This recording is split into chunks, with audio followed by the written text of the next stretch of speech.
Hi everyone in Social Work 675 Psychopathology and Community Health. My name is Katie Schieffer.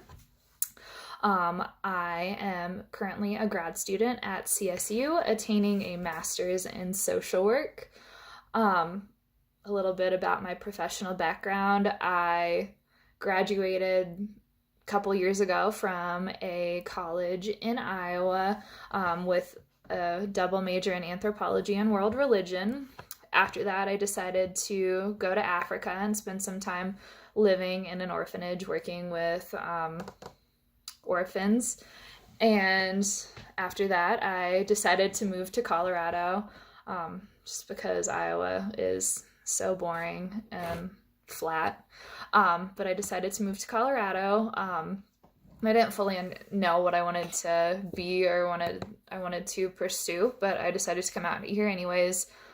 For the first year, I worked as a paraprofessional at a middle school, and after that, I got a full-time job working at the Boys and Girls Club.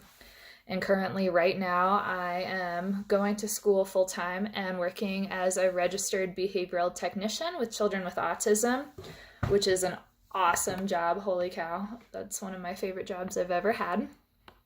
I currently live in Wellington, Colorado, which is 15 minutes north from Fort Collins.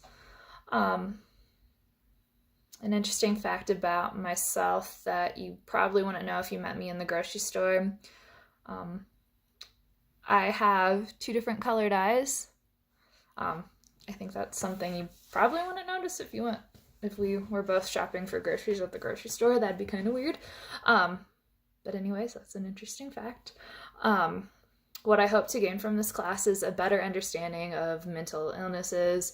And I'm really excited actually to read more in depth about the DSM-5 and to read more about diagnoses and stuff. So I'm just excited to learn, I guess. And so what are your hopes for a future career in the field of social work?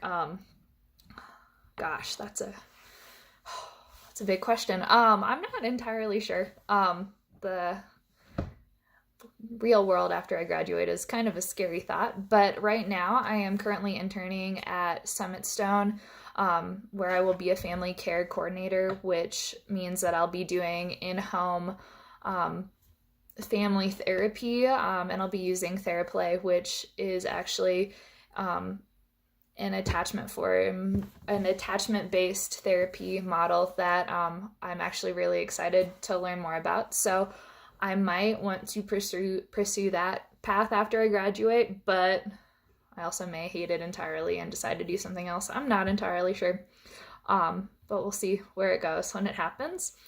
And so for this next part of the video, I'm going to describe someone in my life who has been diagnosed with a mental illness. And so this member is actually a part of my family. He is probably 36, 37 years old right now. He has been diagnosed with a lot of different types of illnesses. The most recent one was bipolar disorder. But for the most part, we're still not really sure. So it's a close family member, and so I have been around him and his mom and dad and a sister for my entire life. So as sad as it sounds, he's had this mental illness for probably the past 10, 15 years. And so as sad as it is, we're kind of used to the way he acts now, which is sad. And it shouldn't be that case, but that's how it is. He goes from really highs to really lows. So it's very hard for him to keep a job. He hasn't had a consistent job for probably the last 10 to 15 years, like I said. He currently had to go live with his mom and dad again because he wasn't able to afford his own apartment.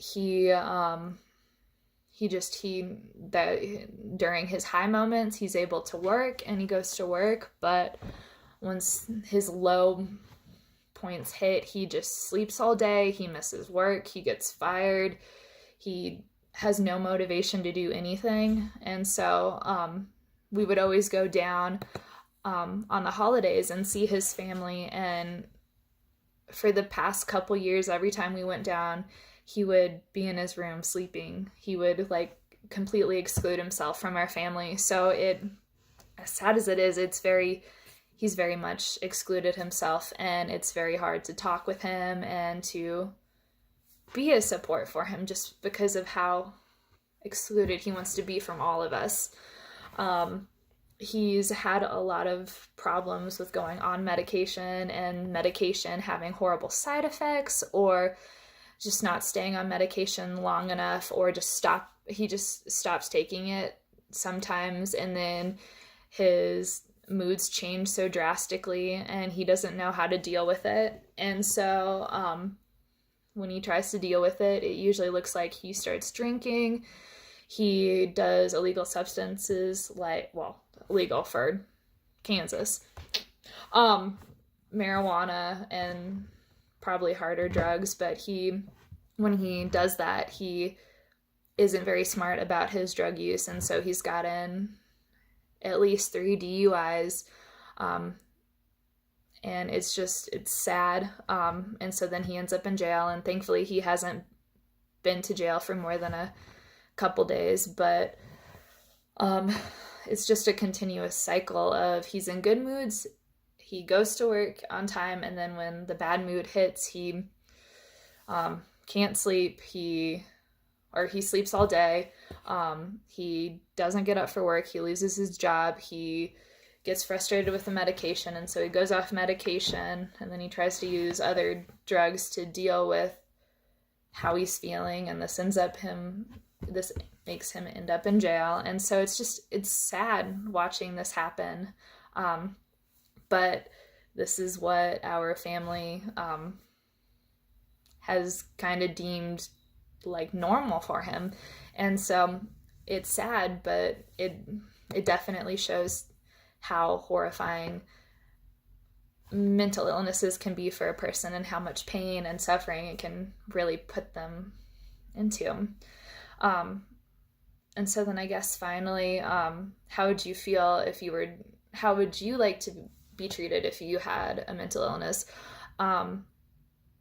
I actually didn't really think of this before, and considering it's a very close family member, I'm kind of sad that I didn't. But if I put myself in his position, I would want to be treated with kindness and respect. And even though he excludes himself from family members, I would still want, if I was in his position, my family to be supportive and to encourage me to come out of my shell or my room and to socialize and just be with them, because mental illness is hard. It's hard. I can't imagine what he's going through, but I would definitely imagine myself wanting to be treated with kindness and with love and compassion, and I wouldn't want others to give up on me. And so that's my little summary of how mental illnesses has touched my life. I'm really excited for taking this class with all of you, and I enjoy listening to all of your videos. Have a good night.